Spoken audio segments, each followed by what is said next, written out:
عمران خان صاحب نے اگر صوبائی اسمبلیاں توڑ دی ہیں تو وفاقی حکومت جو ہے وہ بھی اسمبلیاں توڑ دے اور اکٹھے الیکشن کرا دے. سوال یہ ہے کہ اگر قومی اسمبلی کی مدت 5 سال ہے تو کیا آپ ایک شخص کو یہ حق دے سکتے ہیں کہ وہ ایک خودکش بمبار کی طرح ایک صوبائی اسمبلی توڑے اور اس کے ساتھ پورے نظام کو ڈھا دے؟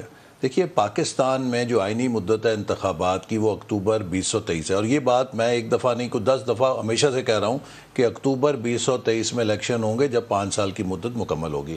اب خان صاحب نے جو 2 اسمبلیاں توڑی ہیں یہ کسی جمہوری جذبے کے تحت نہیں توڑیں، انہوں نے ایک سیاسی تخریب کاری کی اپنی طرف سے خودکش بمبار بن کے کہ یہ میں اسمبلیاں توڑوں گا تو پورا نظام گر جائے گا. وہ نظام نہیں گرا، اب وہ اس سے پریشان ہے. میں آپ کو دیکھیے اس سے ایک جو جڑی بات ہے اور جو سپریم کورٹ نے فیصلہ کیا ہے اجلت میں اس کی ایک آپ کو مضمرات بتاتا ہوں کیا ہیں. اب اس کے مضمرات یہ ہیں کہ ہمیشہ پرپیچول پولیٹیکل انسٹیبلٹی وہ ایسے کہ آپ کے قومی اسمبلی کے الیکشن سے 6 مہینے پہلے ہمیشہ پنجاب کی اسمبلی کا الیکشن ہوا کرے گا. پنجاب میں جو صوبائی حکومت ہوگی وہ طے کرے گی کہ پاکستان میں مرکز کی حکومت کس نے بنانی ہے. اگر یہ الیکشن ہوئے تو جی، اگر یہ الیکشن ہوتے ہیں تو ہمیشہ کے لیے پنجاب کو آپ نے ویٹو دے دیا ہے یا پنجاب کو منوپلی دے دی ہے کہ وہ پورے وفاق کے اوپر یہ طے کرے گی کہ قومی اور وفاقی حکومت کون بناتا ہے، چونکہ وہ 52% صوبے کے اوپر جو پنجاب اسمبلی جیتا کرے گا وہ قومی کے اپنے ممبر اسی تعداد میں جتوا کے قومی اسمبلی میں بھیجا کرے گا. تو کیا اس سے وفاق چل سکتا ہے؟ یہ وہ اچھا. اسی طرح اگر آپ ابھی پنجاب اور کے پی کے الیکشن کراتے ہیں 4 مہینے بعد نئی مردم شماری کے نتیجے میں اگر نئی حلقہ بندی ہو جاتی ہے اور ان اسمبلیوں میں اگر ضمنی الیکشن آ جاتا ہے، آپ مجھے بتائیے کہ کیا سپریم کورٹ ضمانت دے گی کہ 2023 اور 28 کے درمیان کوئی بائی الیکشن نہیں آئے گا؟ اگر بائی الیکشن آتا ہے وہ کس بنیاد کے اوپر ہوگا؟ چونکہ ہو سکتا ہے وہ حلقہ ہی وہاں سے ختم ہو گیا ہو. کانسٹیٹوئنسیز کی تعداد اور جگہ سارا کچھ ہی تبدیل ہو سکتا ہے، نمبرز میں تبدیلی آئے گی پاپولیشن کی. یہ وہ چیزیں ہیں کہ جن کے اوپر سپریم کورٹ کو اپنا مائنڈ اپلائی کرنا چاہیے تھا. اور مجھے بڑے دکھ کے ساتھ کہنا پڑتا ہے کہ اتنے سنگین اور حساس مسئلے کو جس انداز میں نپٹایا گیا، نہیں جی بس اب کریں، ہم نے فلاں تاریخ تک فیصلہ کرنا ہے. یہ پاکستان کے وہاں 90 روز لکھے ہوئے ہیں، ان کا فیصلہ غیر آئینی نہیں تھا، لیکن وہ باقی ایشوز کو انہیں کنسیڈریشن میں لانا چاہیے جی. اس کے راستے میں ان کو دیکھ کے کوئی اس کا حل تلاش کرتے.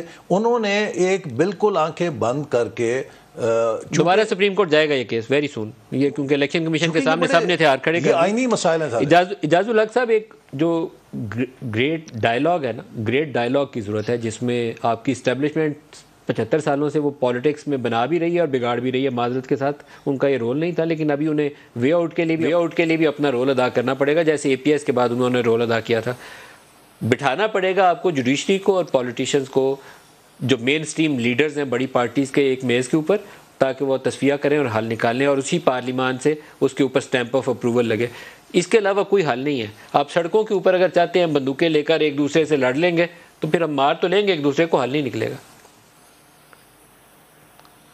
آپ بالکل، آپ کی بات سے میں ایگری کرتا ہوں. دیکھیں، میں یہ نہیں کہہ رہا کہ آپ قومی اسمبلی کو توڑ دیں اور معاملات کر لیں. میں یہ کہہ رہا ہوں کہ جو لوگ ڈی نوٹیفائی ہو گئے ان کو اسمبلی کے اندر بلائیں، وہاں بیٹھ کے مذاکرات کریں، وہاں بیٹھ کر آؤٹ اسٹینڈنگ ایشوز کو ریزالو کریں، اور پھر ایک ڈیٹ، چاہے وہ وہی ڈیٹ ہو کہہ رہے ہیں کہ الیکشن ہونے چاہیے، ہو سکتا ہے کہ اگریمنٹ ہو جائے اندر.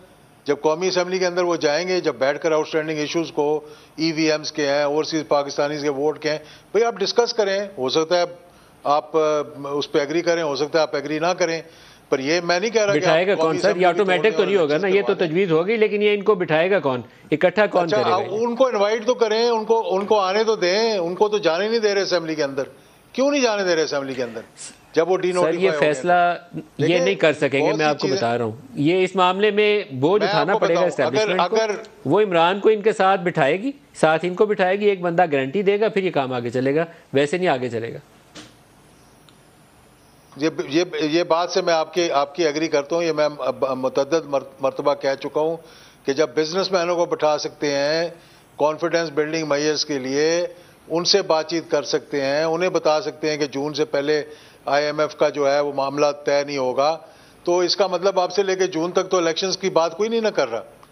تو پھر کیوں نہیں ہم سچ بولتے اور اسی طرح سے ایک کانفیڈنس بلڈنگ کے لیے سب کو اکٹھا بٹھا دیں. احسن صاحب، اب کوئی راستہ بتائیے، راستہ کیا ہوگا؟ ایسے ہی چلے گا، خلفشار ہی آگے بڑھے گا؟ میں آپ کو پھر بتاؤں، جس طرح بات ہو رہی تھی نا، اعجاز صاحب بھی امپلائی کر رہے تھے کہ جی فوج بلائے، اسٹیبلشمنٹ بلائے. ایک طرف ہم یہ کہتے ہیں کہ فوج اور اسٹیبلشمنٹ کو سیاست سے علیحدہ رہنا چاہیے، دوسری طرف ہم انہیں کہتے ہیں کہ آپ مداخلت کریں. بنیادی کرائسس جو ہے وہ یہ ہے کہ ہمیں ایک دوسرے کو ایکسیپٹ کرنا پڑے گا. دیکھیے ہم ایکسیپٹ کرتے ہیں P T I, Imran Khan Pakistan کی سابق وزیر اعظم ہیں، وہ ایک سیاسی جماعت ہیں، ہم ان کا رول، ہم ان کی حیثیت کو ایکسیپٹ کرتے ہیں، انہیں ہمارے رول اور ہماری حیثیت کو ایکسیپٹ کرنا پڑے گا. آپ اگر پالیٹکس کو بلیک اور وائٹ میں کاسٹ کریں گے کہ میں ہوں حق اور سچ، میرے علاوہ سارا کافر ہے، کفر ہے، باطل ہے، جہاد ہے اس کے خلاف، یہ میں ہوں دیانت کا منبع، چاہے میں سرکاری خزانے سے تحفے انڈر انوائس کروں، چاہے میں بیچوں، چاہے میں جو مرضی کروں، میں ہوں حاجی، باقی سارے ہیں چور اور ڈاکو. دیکھیے اس طرح جمہوریت نہیں چل سکتی. پلورلزم کا مطلب یہ ہے کہ ہمارے درمیان پالیسی پہ اختلاف ہو سکتا ہے، ہم معیشت کیسے ٹھیک کرنا چاہتے ہیں، ہم سوشل ریفارمز کیا لانا چاہتے ہیں، اس پہ ہمارے اپنے اپنے پروگرام ہو سکتے ہیں، لیکن ہم ایک دوسرے کی پاکستانیت اور انٹیگریٹی کو چیلنج نہیں کر سکتے کہ ہم سب پاکستانی ہیں، وی آل مین ویل فار دا کنٹری. اصل مسئلہ یہ ہے کہ ہم نے تو یہ سبق سیکھ لیا پیپلز پارٹی اور پی ایم ایل این نے 90s میں جو کچھ کیا، چارٹر آف ڈیموکریسی کیا، اور ہم نے کہا کہ ہم ایک لیجٹمیٹ پولیٹیکل فورسز ہیں، ہمارے اندر اختلافات بھی ہو سکتے ہیں، ہم کمپیٹ بھی کر سکتے ہیں، لیکن ہم وائڈر کاز کے لیے کولیبریٹ بھی کریں گے. ابھی جس پولرائزیشن کے لیول پہ آپ چلے گئے ہیں، آپ کا خیال ہے کہ یہ آٹومیٹک آپ لوگ ایک دوسرے سے میز پہ بیٹھ جائیں گے؟ نہیں بیٹھیں گے. نہیں، سوال یہ ہے کہ دیکھیے کسی کو یہ رول پلے کرنا پڑے گا کہ آپ کو بٹھائے. رول تو ہم خود ہی جب تک پلے، دیکھیں اگر آپ کے دل کی قدورتیں ختم نہیں ہوں گی، اگر آپ ایک دوسرے کو تسلیم نہیں کریں گے، کوئی اگر بٹھائے گا تو لا حاصل ہوگا. سر کسی کو ایگزسٹنس کے اصول کے اوپر آپ کو لانا پڑے گا. یہ رویہ درست کرنا پڑے گا اس فریق کو جو یہ کہتا ہے کہ میں کسی کو ایکسیپٹ کرنے کے لیے تیار نہیں ہوں. دیکھیے ہم سب کو ایک دوسرے کو جب تک ایکسیپٹ کرنے کے لیے ہم تیار نہیں ہوں گے، یہ گاڑی آگے نہیں بڑھ سکتی. تو اس لیے دیکھیے میں آپ کو ایک اور مثال دیتا ہوں.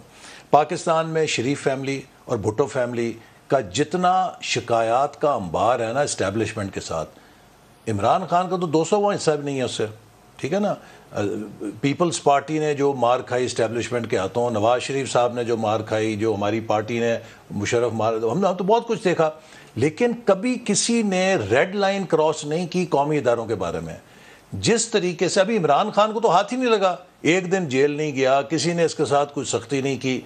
پوری پاکستان کی فوج کے خلاف جس طرح کی منظم کیمپین پی ٹی آئی کا سوشل میڈیا ملک کے اندر اور ملک کے باہر چلا رہا ہے، آپ کو دشمن کی ضرورت نہیں ہے. اعجاز الحق صاحب تجویز آپ دیں، کیا ہونا چاہیے پھر ارینجمنٹ جس میں سیاستدان بیٹھ کے پاکستان کے لیے؟ دیکھیں میں نے ایک تجویز تو آپ کو دے دی تھی کہ ان کو قومی اسمبلی میں واپس بلائیں.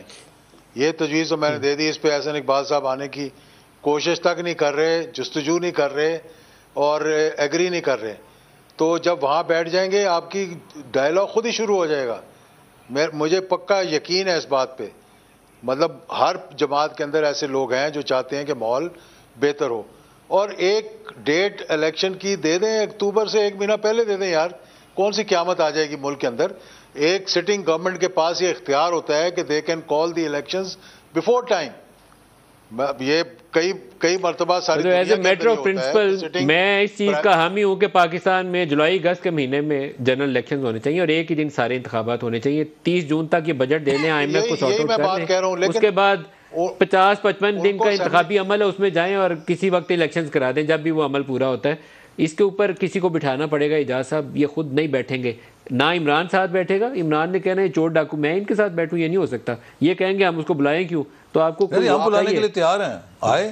ہم تو دیکھیں نا، میں نے پھر کہا کہ وی آر ڈیموکریٹس، ہم پاکستان کی ہر پارٹی، اور یہ کہتے ہیں کہ نیشنل اسمبلی میں بلا لیں. دیکھیے اگر ایک پارٹی اس نیت سے قومی اسمبلی کے اندر آنا چاہتی ہے کہ ہم نے خود کش بمبار بن کے 2 اسمبلیاں اڑا دی ہیں، اب ہم نے جا کے قومی اسمبلی کو بھی اڑانا ہے، تو جو ایک ملک کا نظام چل رہا ہے اگر آپ اس میں تخریب کاری کے لیے آنا چاہتے ہیں تو پھر تو ہم آپ کو ہوسٹیج نہیں بنانے دیں گے. انتخابات کے اوپر بات ہو سکتی ہے، کوئی ایسا مسائل نہیں ہے. بات چیت کریں، اپنی سنجیدگی کا اظہار کریں، تو آپ کے ساتھ ہر چیز پہ ہم بیٹھنے کے لیے اوپن مائنڈ سے بیٹھیں، اوپن مائنڈ سے بیٹھیں.